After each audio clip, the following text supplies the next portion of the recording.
Okay, um, I think I'm live now. It looks like everything's working. If it's not, it will be a fun surprise because Britt has class on Thursday, which she doesn't, it's one of the virtual lectures that she sometimes listens to later, but today she's doing it live, so she is not here to tell me that everything is working. On the other hand, I'm doing the same thing I did the last two times and everything worked then, so why wouldn't it work now? Logic. I'm also recording in the living room for the first time, which is weird. The cats are looking at me. Well, one of them is looking at me, hoping I'm going to give her treats, and the other is scratching her ears. So that's actually about standard. If we hear meowing during the live stream, it is because I will not be giving them treats until I'm done, and Nike will be very upset about that. Or because Echo wants attention, which she does often want. So we're going to see how this goes. Um, Yeah, so today I will be reading Mutual, which is about 6,000 words. That means we're going to go probably about twice as long as the last two, assuming a similar sort of reading speed, style, etc. And I did just want to see how that was, how it feels doing it for that long. I continue to be super, super bad at promoting these, but I did look into it. I think I can just probably actually post them to Archive of Our Own. Hi, Nike. Are you going to come up? I could probably post at least some of these to Archive of Our Own, which would be a good idea because that is where most of the people who read my fic are versus Tumblr. Actually, I genuinely don't know how those numbers work out, but it would probably be a good idea to cross post. And I'm also hoping to come up with an actual schedule that people can view so I'm not just forgetting to post about things until 10 minutes before they're happening and then not in any way publicizing them, which is, as it turns out, not a winning strategy. Or, I mean, I guess it is. There's no real winning or losing in this for me. It's just what I'm doing with my time, and it's a fine thing to do with my time.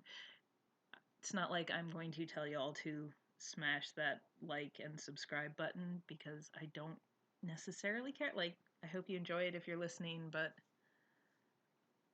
it's not like I am going to monetize this or particularly care. Anyway, I do want to come up with a schedule. Assuming this goes well, I'm going to start figuring out how to break down longer fics. And then maybe I like the sort of 3 nights a week schedule. That seems like a doable amount of reading versus work and Animal Crossing. So I just have to decide how I want to do it. I might have like one night where I'm reading one shots and then one night where I'm reading. Maybe I do the sequels to this on Thursdays for a bit and then I do another long fic on Sundays. I don't know. That sounds kind of cool. But yeah, I'll probably have that up in like a Google Doc or something and have somewhere you can submit stories that you'd like to hear or something. I don't know. This is getting awfully ambitious for someone who has failed to do almost anything when I intend to. I did make graphics for the story, so that was something. But again, mostly I want to play Animal Crossing. Also, I am still working, so that's a thing. Britt and I are watching the Bon Appetit Gourmet Makes thing, which I'd heard a lot about. We're sort of having that on in the background while we work. It's fun. I'm enjoying it. The cat is now in my lap and purring. I hope the mic doesn't pick that up. It does not. Okay. If she meows, it might. She's very soft.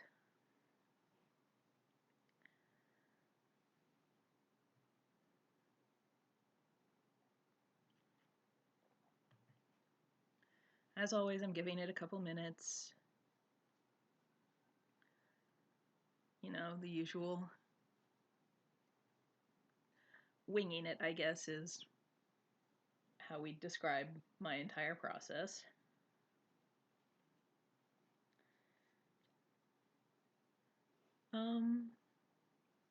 Animal Crossing is still good. Can just do daily Animal Crossing talk. It's a new month, so there are new things to catch, and also the Easter event started, and there's a terrifying Easter bunny that was around yesterday, and I hope won't be back until the 12th because it just like dances and jumps and hops with its empty, soulless eyes, and I hate it. But we are getting to make a lot of weird egg stuff. There's also some really cool cherry blossom stuff, and I'm very jealous. I'm not getting nearly as many cherry blossom recipes. Britt is getting a lot, and I'm, again, very envious of all her cool cherry blossom stuff. But I'm going to work on it. I'm going to get better at hearing when balloons come, which is something that makes sense in the context of Animal Crossing. And I am trying to drive away my neighbor, Rodney, whom I hate. He is annoying and ugly, which sounds very shallow, but you know what? That is part of Animal Crossing, is my understanding, is that you have your neighbors who you drive away by hitting them with your net until they decide to leave, which I am very good at. I have hit Rodney several times and he has complained about it, so I believe he knows he is not welcome on my island, even though he gave me a recipe for a very nice clock that I am happy about. I still hate you, Rodney. Nike, Nike, don't. Nike, the cat, is jumping up on the counter in hopes that she will be able to access her treats. It will not work, Nike. You cannot get to your treats. One time we did leave the treats on the counter and she did rip the bag open and eat them while we were at work, but we have learned and now we work here, so that still wouldn't work, Nike. We're always around and watching you. Oh no. One sec, I think she's licking the pan. Nike!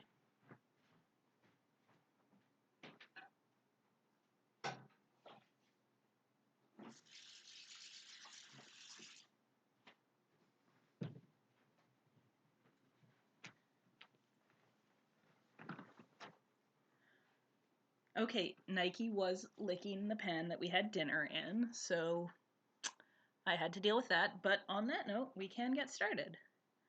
So, I hope the cats will not interrupt us again. So this is Mutual. Again, it's about 6,000 words, which is a little less than twice as long as the last two we've done, so I'd anticipate it's going about 40 minutes. As rebellions go, Clark realizes hers is a little lacking. Rebellion is, in fact, too strong a word for it. It's a small, petulant, meaningless act of very slight defiance. She gets a Tumblr. Or rather, another Tumblr. She already has Clark Griffin Official, but she doesn't even run that. Raven maintains all her social media, and she's the one who decides what the CGO Tumblr should reblog, produces its weird original content, and answers about 90% of the questions it gets, except when she finds a question she thinks Clark's actually interested in. So it's not like that really feels like her Tumblr. And it's not like she loves Tumblr as a platform. She doesn't really care much about it specifically. It's just that her online persona has been so carefully cultivated for her whole life. She wants to actually just take advantage of what the internet has to offer in terms of anonymity. But she doesn't want to join any discussion forums, she wouldn't know what to post on Twitter, and creating an entire fake Facebook identity seems like too much work, so Tumblr it is. It feels like a much bigger deal than it is. She signs up for a dummy Gmail account, uses that to create a Tumblr, and feels an immediate rush of freedom and defiance, followed by feeling like an idiot. She's 24 years old. She should not feel this proud of herself for having her own blog. At the same time, she started acting when she was 8, and her entire life has been carefully and deliberately sculpted since then. She's had input. She put her foot down about being openly bisexual when she was 17, and she was the one who saw and actually took to heart criticisms about her feminism being white feminism when she talked about equal pay and opportunities. But every public thing she's ever said that she can remember has gone through at least 5 people before she's been allowed to say it. I guess I'm on Tumblr now, she posts, and then she has to figure out where to go from there. Her current project is an HBO series based on the Serafina books, so that's her first thought for what to look for. Clark loves the role. A queer princess who seems frivolous at first glance, but turns out to be shrewd and sharp, who's probably going to end up in a poly relationship, is so up her alley it's like the alley was built for her. But it's not like she really wants to follow any of the fandom blogs she sees Raven checking. Not only is it a little weird and invasive, but she's not joining Tumblr to get more involved in her work life. What she finds instead is academic blogs. Or not really academic. Fact blogs, maybe. Blogs where people share fun trivia on a variety of subjects, sometimes in all caps, sometimes in response to asks, sometimes just because they like it, apparently. Clark's education was perfunctory. She had tutors, and those tutors taught her enough to complete her GED, and not much more. No one minded that she was intellectually curious and liked reading on her own time, but very little effort was put into fostering that in her, and her knowledge feels like a patchwork quilt that's missing a lot of pieces. And this seems like a fun way to fill those gaps in. So it really is the saddest, least rebellious rebellion of all time, because all she's doing is secretly reading Tumblr posts about obscure facts and not telling anyone about it. She could have at least gotten a tattoo or something. She finds Hollywood Histories about 2 weeks into her Tumblr existence and clicks through assuming it's going to be a blog about the history of the show business industry, which she's definitely into. But as it turns out, it's just someone who watches a bunch of costume dramas and talks about what's accurate, what's inaccurate, and what cool actual history the movies missed out on. They also cover fantasy media set in an indeterminate past time period and talk about which decisions make sense and which don't. Clark follows immediately, and it becomes one of her favorite Tumblrs in no time. Whoever runs it is clearly smart and passionate, with a good voice for the material and a wry, self-deprecating sense of humor. They go by B, and their profile just says they're a grad student. They'll sometimes answer asks about their personal Tumblr or other demographic information, but just to say they don't want to share that stuff and the blog really isn't about them as a person. So Clark tries not to wonder about it either. Her own contributions to Tumblr are fairly minimal. She doesn't know how to gain followers, nor does she really care about doing so, but occasionally she has something to add to a post and gives her own commentary, and when she does that, another blog will sometimes pick it up, and that gets other people following her. Not in great droves or anything, but a scattered number of real people seem to be interested in her, and she follows them back out of politeness. And then Hollywood Histories gets an ask about body hair. Anonymous said, "Hey B, love the blog, thanks for doing what you do. Just a quick question. What's your opinion on the lack of body hair on women in period dramas? Does it take you out of the story?" Hollywood Histories. Short answer, not really. Long answer, it's complicated. On the one hand, yeah, it's not realistic. On the other hand, it's the kind of unrealistic that makes stuff more realistic for us. We have certain expectations about what people look like, and if all your female characters are really hairy when they're naked, it's going to be distracting. And before I get anons about that, I'm not saying that's a good thing. But if you want more realistic representations of women's bodies, you want to get that across the board. And for the record, and I don't mean this in a not all men way, seriously, male actors are also a lot less hairy than they should be in costume dramas, too, and everyone's teeth are better. We suspend disbelief in all kinds of ways, and it's good to talk about the ways a lot of the choices that filmmakers make for practical reasons also happen to coincide with modern standards of beauty and gross patriarchy shit.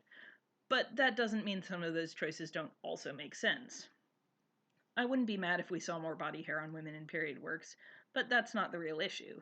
The real issue is that realism is the go-to excuse for violence against women and lack of minority characters, even though there's so much more unrealistic shit that's put in to make things more palatable for modern audiences, and no one objects to it. It's a decent answer, and one Clark largely agrees with, but she finds herself hitting her blog and adding her own comment anyway, mostly because she's had to deal with this shit personally, and she does have some insight. And she thinks Hollywood Histories would be interested. She maybe wants to be interested.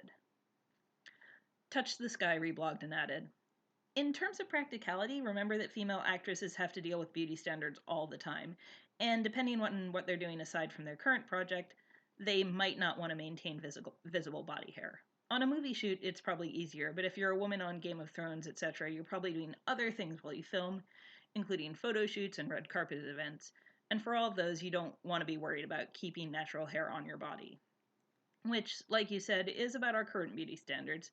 So if you want more realism in how women look in historical dramas, you're probably better off starting with fighting for more realism in how women look now. Hollywood Histories reblogged and added, if you want more realism in how women look in historical dramas, you're probably better off starting with fighting for more realism in how women look now. Pulling that and bolding for accuracy. The whole response is good, though, and not something I really thought about, so keep that in mind, too. No one wants to sit in makeup for an hour getting hair stuck to their legs after a red carpet. Unless you do, in which case, whatever, have fun with that. Embrace your kinks. But I don't blame anyone for not being into that. The response sends a little thrill through her, and she picks up a few more followers because of the boost. She scrutinizes each one, curious if they might be B on their main account, but there's nothing that seems encouraging in that regard. She follows all of them back and forgets about the incident, at least until the next week, when she's at an industry event and ends up in an argument about the gritty realism trend. She wins it so hard that she's giddy with victory, as well as still a little frustrated that the whole thing even happened, and she really, really wants to tell someone all about it. When she gets home and is alone again, she pulls up a Tumblr message, debates for a few seconds before she starts typing. B can just ignore it if they want. She just needs to vent to someone, and she can't help feeling like B will appreciate it more than anyone else she knows. Her mother would say she was being indiscreet, and Raven, as great as she is technically an employee and has a life of her own. And honestly, she really wants to tell B. Touch the sky. Okay, look, I know you don't know me. You can just ignore this message. I won't be offended.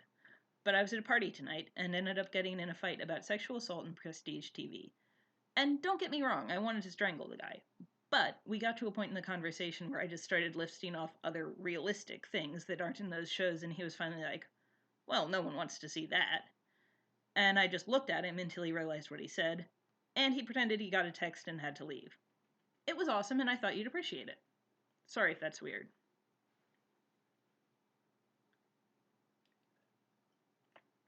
She catches up with the posts that have been made since she last looked at Tumblr, and then goes to do something else instead. The sight of the message at the corner of her screen makes her feel itchy, and it's not like staring at it is going to do any good. It's her first experience with Tumblr messages, so she's not expecting the odd notification sound, and it startles her when it pops out of the speakers while she's reading her script for tomorrow's scenes. She frowns, confused, as the noise keeps popping up, and it only belatedly occurs to her that it might be Tumblr, and her heart actually skips a beat when she sees she's getting messages back from Hollywood Histories. Hollywood Histories. Wow. Okay, that's amazing. How obvious was the fake text? Touch the sky. Really obvious. It was a work party, so this was an older guy. Clearly not great with technology. He just pulled out his phone with a completely blank screen and was like, I have a text. It's important. Hollywood Histories. I have to go. My planet needs me. I do appreciate hearing that. Thanks. Also, you go to some weird parties. No offense. But I've never been at a work function where anyone ended up accidentally saying they liked the rape scenes on Game of Thrones. Touch the sky. Yeah, brag about it. I work with some real assholes. Hollywood Histories. Sorry about that, but thanks for sharing. Definitely appreciated. Keep fighting the good fight. It becomes a thing by accident. Clark doesn't mean to start talking to B, but she keeps having stories she thinks they'll appreciate. But it's not just that. Clark is, she knows, a relatively boring Hollywood type, especially for a child star. She's pretty sure she's supposed to be going out and getting drunk and doing drugs, but she just doesn't have much interest in that, not in a public way. She prefers going out with small groups of friends or drinking at home and watching Netflix, which is how she ends up starting to talk to Hollywood Histories regularly. Touch the sky. I'm watching Rain on Netflix right now, and I don't understand how you haven't torn this show apart. Hollywood Histories. Honestly, I wouldn't even know where to start. What scale do you use to grade it? If it's not trying, does it matter that it's failing? I tried writing a post about the pilot once and ended up having an existential crisis. Touch the sky. Sorry, I didn't know I was bringing up painful memories. Hollywood Histories. Rubbing my failures in my face. How far are you? What's it doing? Should I catch up? And just like that, they're suddenly talking regularly. Bea tells her what they're watching for their upcoming articles, and Clark moves from Reign to The Crown, which is apparently too recent history to interest Bea, but they still want to hear about it. It's nice having a TV buddy, and even nicer having someone who values her opinions and thoughts completely outside of her career or appearance. They've been talking for about a month when she gets a message and a follow from someone named BB Hate, which she assumes is some sort of weird hate blog that followed her by mistake, until she actually sees the message. Hey, it's Bea. I figured I should just follow you from my secret identity. She hadn't really been thinking much about the person Bea actually was in Tumblr terms. And it's not like she knows enough people to make guesses. But she'd been wondering about, well, them. And when she clicks into the profile, there's the information she's been looking for. Bellamy, California, 28. Cis, pan, mixed race, he, him pronouns. Someone is wrong on the internet. Touch the sky. Wow, this is a lot to process. You have a name and a gender. BB Hate. Most people do. Not you, though. Clark's profile is blank, and she hadn't really thought about it before. She hadn't thought that while she was wondering about Bea, about Bellamy, he might be wondering about her, too. And even if she can't tell him the truth, she can tell him something. Touch the sky. Marie. Also California. 24, cis, bi, white, she, her. BB Hate. Cool. So, nice to meet you? Touch the sky. Nice to meet you, too. I'm starting a 30 Rock rewatch. BB Hate. Good call. I'm gonna watch Troy, so pray for me. Touch the sky. I can't believe you haven't already. BB Hate. Fine, correction. I'm going to watch Troy sober and try to write about it. Touch the sky. Oh yeah, you're gonna die. But I'm looking forward to the article. BB Hate. As long as I don't die in vain. It's all worth it for the page views. Touch the sky. You don't have ads. You don't get revenue. Do you even track page views? BB Hate. It's the principle of the thing. Touch the sky. Sure it is. Talking to Bellamy makes her feel guiltier than talking to Bea did. Apparently being mutuals with his real account is a higher level of friendship, and on the one hand, she's thrilled about it. He drops casual mentions of his life into conversation now, references to his classes, his sister, his friends, his part-time retail job. And Clark references those things too, but she's aware, all the time, of how careful she's being. She can tell him things, but she can't tell him everything. He watches her show, and she knows it. He reblogs gift sets sometimes, and he brings it up on the Hollywood Histories account as an example, usually a positive one. There's something about it that makes her squirm, the knowledge that he's watching her every week, that Glyselda is his favorite character. It's a lot to think about, and it just gets worse when she sees him reblog something from her official account. It's a gift set of her talking about what she's hoping for in Season 3, and he's tagged it, "She always seems pretty cool. I'm glad she ships the OT3 too." It feels dangerous to like the post, like Raven will somehow figure out she's the source and rat her out. But even if Raven, oh no, Rodney, he's invaded. Even if Raven did figure out she had her own Tumblr, Clark can't imagine she'd tell anyone. Besides, she wants to save the knowledge that Bellamy thinks she's pretty cool. Because, as it turns out, Bellamy not only lives in California, but in LA, and he actually interacts with a decent number of celebrities because of his job. Clark still doesn't know exactly where he works, but she knows he's part-time with weird hours at a convenience store, and it's apparently the convenience store where celebrities come at odd hours to get supplies. And he's always fairly polite about it, never trashes anyone, doesn't even gossip, really. The first time he mentioned it, it was pretty casual. "I saw a Jonas Brother today, but I don't know which one, and I really don't want to trying to figure it out to be in my search history. Which one's the ugly one?" And she actually believes he's not trying to brag. It's just another part of his life that he doesn't mind talking about. And Clark kind of can't stop thinking about it. Not just the guilt of not telling him who she really is, but the fact that he's local enough she might run into him, that if she goes to the right convenience store at the right time, she might just find him. Assuming he's telling the truth. He could, of course, be full of shit. It's possible everything he's ever said about everything is a lie. But Clark somehow never doubts that he's telling her the truth about himself, even though it would make her feel better about her own deceptions. Just All this stuff is so consistent and mundane, and somehow Joel McHale knocked over a bunch of soda cans, but he helped me pick them up, so we're cool. Doesn't feel like a lie anyone would just make up. So Bellamy's probably legit, and Clark says legit as she can be. She tells him things that are true, just not the whole truth. She tells him about funny things that happen at work and arguments she has with her mother. She tells him when people piss her off and when things go well. He knows her better than most of her co-stars, but it's still this huge thing that he should know. He still thinks her name is Marie. When she meets him, of course she doesn't know about it. But, okay, if she's honest, she hopes it's him. Just a little bit. She's not looking for him, not even a little. It's raining and her driver is stuck in traffic, so she's just looking for somewhere dry she can get an umbrella and ideally a hot drink. So she ducks into a corner store near her agent's office for shelter. The guy behind the desk is very, very attractive, all messy black hair and slightly amused expression, eyebrows raised. "Hi," he says. "Can I help you?" "Umbrellas?" "Stand in the back," he says, and then apparently feels bad for her because he comes out from behind the counter. "Right this way." He glances behind his shoulder, and Clark notices that he has freckles. Like, a lot of freckles. He could be Bellamy, right? Anything is possible. I'm resisting the urge to ask if it's really coming down out there, but that really feels like what I should be saying. Social conditioning. I can confirm it's really coming down out there. I knew it. He gestures to a stand. All the umbrellas you can eat. How many umbrellas do people usually eat? You know, that's the kind of thing I don't ask as a professional. What my customers do with their umbrellas in the privacy of their own homes is their business. Clark cast a smile. I'm glad this isn't the kind of establishment that judges people's umbrella habits. Safe space, the guy agrees. Anything else? Do you have hot drinks? Not very good ones, but if you're desperate, we have shitty coffee and Lipton tea. You're not a very good salesman, she says, but she's still smiling. It's really cheap, so at least there's that. You get what you pay for.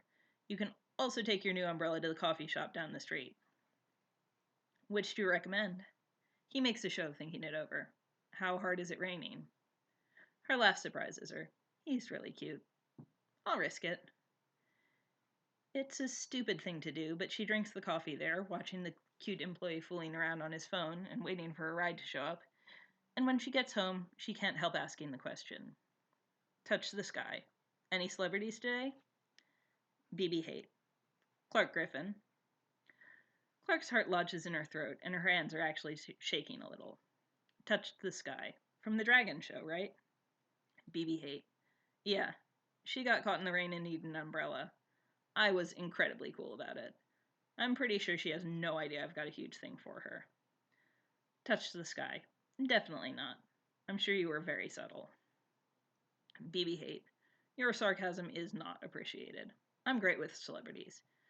She stuck around to drink her coffee, so I couldn't have been that bad. Do you watch that show? Touch the sky. Not religiously. BB Haight. I'm just saying, she's even hotter in person. And she laughed at my shitty self-deprecating humor, so we're probably getting married. Touch the sky. I'm happy for you. You know, you usually don't objectify the celebrities. Is Clark Griffin really hotter than a Jonas brother? BB Haight. Have you ever seen a picture of Clark Griffin? Or a Jonas brother? Seriously, no comparison. But yeah, she seems cool. My sister was really into her when she was trying to have a musical career, and I saw all these interviews where she turned from like privileged white girl who thought her bisexuality meant she was oppressed to actually informed feminist who cares about intersectionality. And she's cute. Yeah, anyway, that was your Clark Griffin aside. How was your day? The thing is, Clark knows she is an asshole if she goes back to the convenience store, especially if she goes when she knows Bellamy's working. Because this is, absolutely and without question, Bellamy. And not only does she know that, but she knows that he's a fan of hers, and thinks she's hotter in person, and he's been following her career since she thought singing was a good idea. She's an asshole.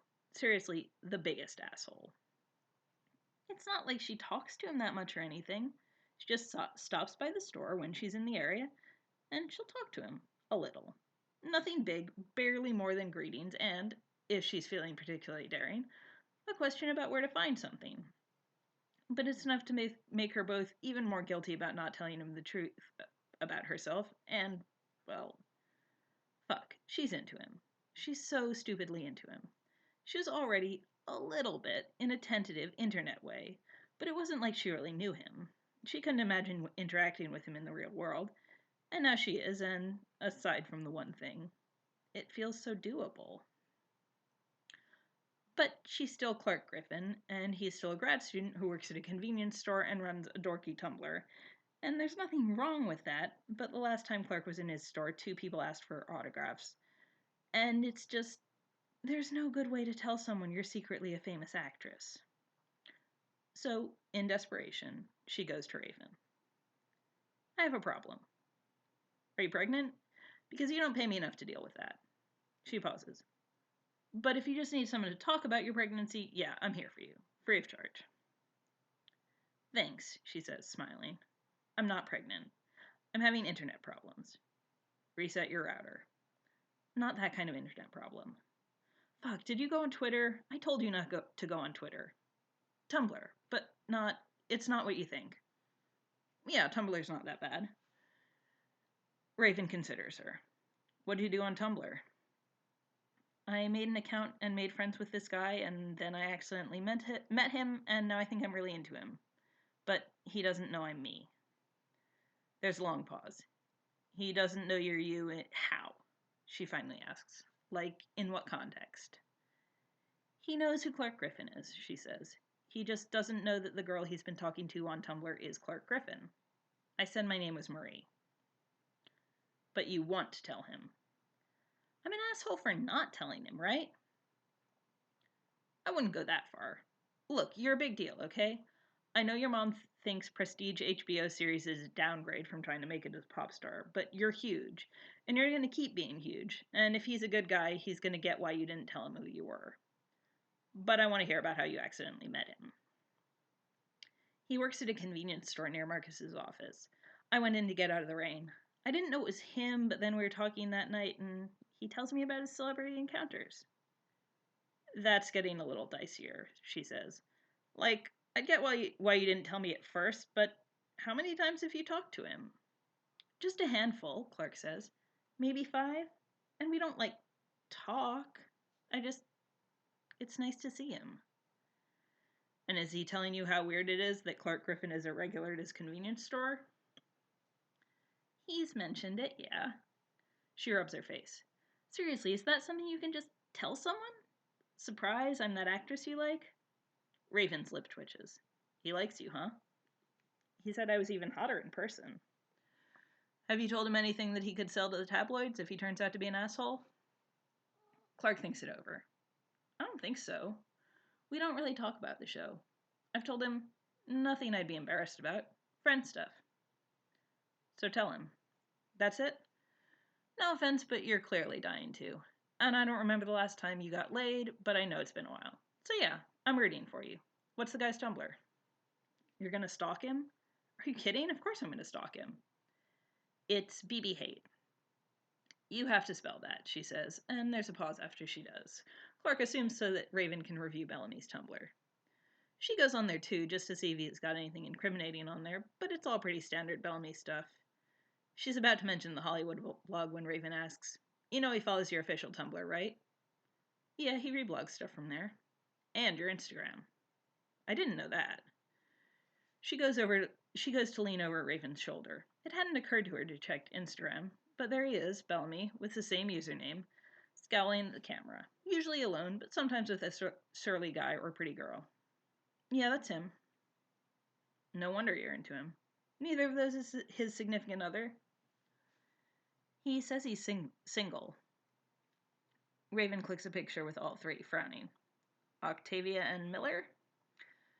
Sister and best friend. Nothing suspicious there. Yeah, no offense, but you're definitely the most suspicious person in this scenario. She pauses. Are you going to be heartbroken if he just likes you for being, Clark Griffin? He definitely likes Tumblr me. I'm really sure. Okay, so you know this guy. He thinks you're just his internet friend, but it turns out you're an actual celebrity he's into, and you want to make out. That's literally every nerd guy's fantasy. She pauses. Not that he looks like much of a nerd guy. Seriously, none of my internet friends are that hot. You really lucked out. Clark has to smile. I really did. Your mom's gonna flip out. Oh yeah, she agrees. But hopefully I have a boyfriend when she does.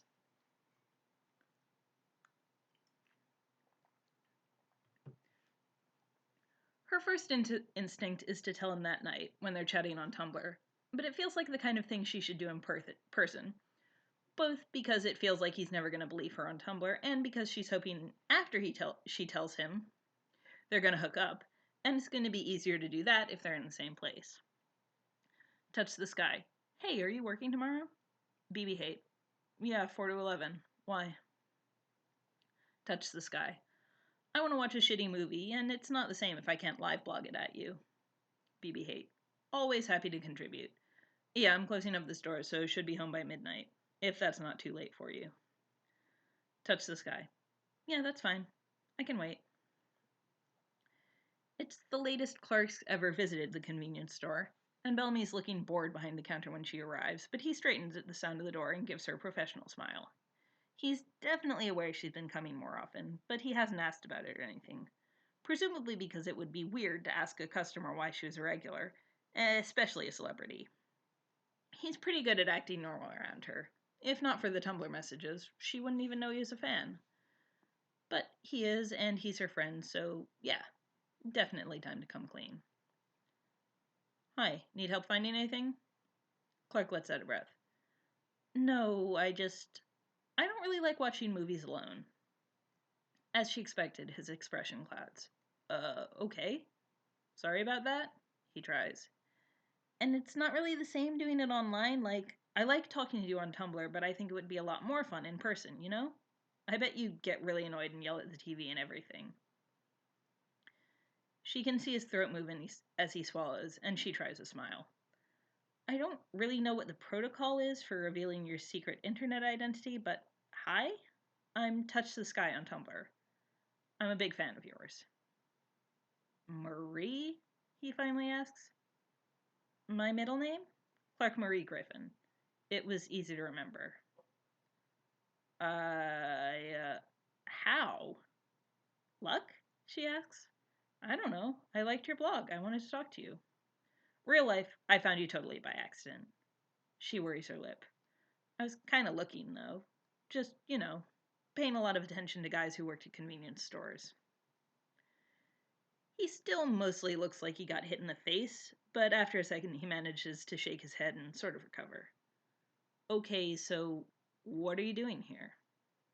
Making friends, she offers. But it's not true, of course. She glances around, makes sure the place really is empty. No, scratch that. I really like you, so... He chokes, stares at her with open disbelief. Wait, are you asking me out? Yeah, that probably would have been a better way to do this. She bites her lip. Sorry if that's weird.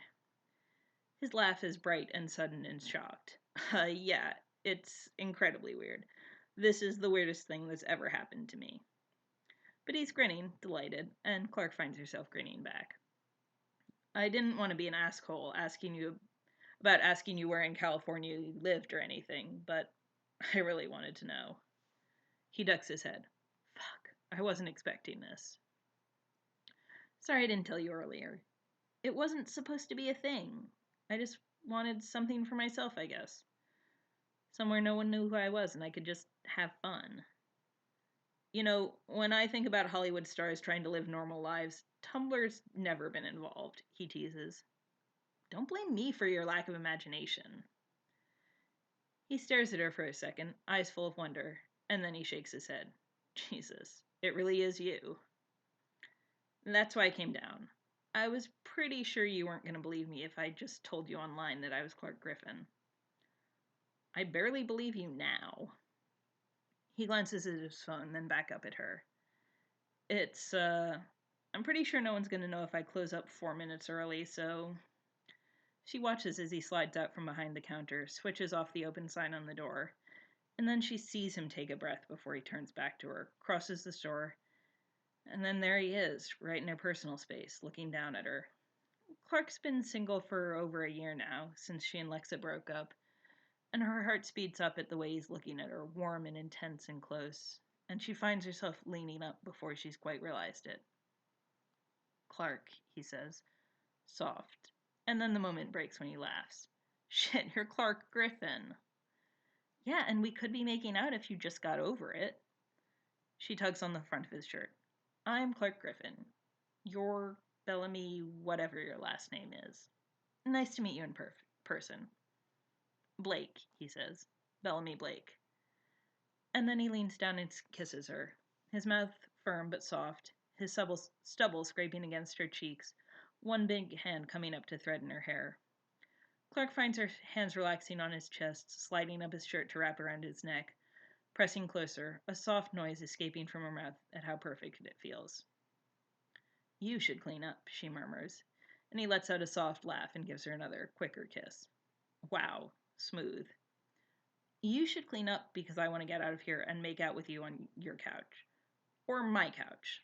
Or, I'm not picky, somewhere more comfortable. Basically wherever you want. Probably your couch, he says, grinning at her. You're rich, right? I bet your place is a lot nicer than mine. And no roommates, she points out. Privacy. He stares for another second, and then he's leaning in and they're kissing again, his lips hot and insistent on hers, and Clark laughs and pulls back. Well, after an appropriate amount of making out. She's got priorities. Seriously, how do I help you close up here so we can get out of here? He laughs. You're gonna help? I think you're not realizing how much I want to make out with you. He grins. Well, you keep stopping me, so... She shoves him away, and he laughs and goes, grabbing a broom. Sorry I'm not into making out in convenience stores. Yeah, I feel like that's a kink tabloids would be all over. He smiles, shakes his head. Jesus, I can't believe you're here. Yeah, I can't either, she admits, but I'm really glad I am.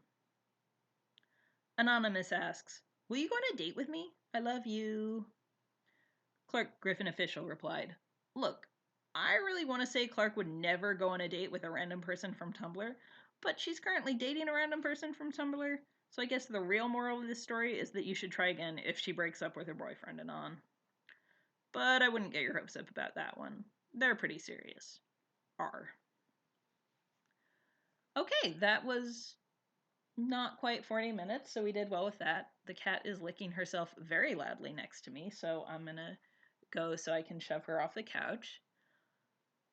I think I'm gonna try to be back on Sunday, and hopefully by then I will have torn myself away from Animal Crossing long enough to actually come up with some details and shit and finalize stuff.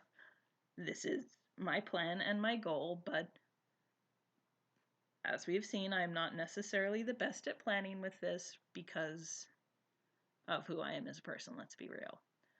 But thanks for listening, and I will see you again probably on Sunday. Bye, guys.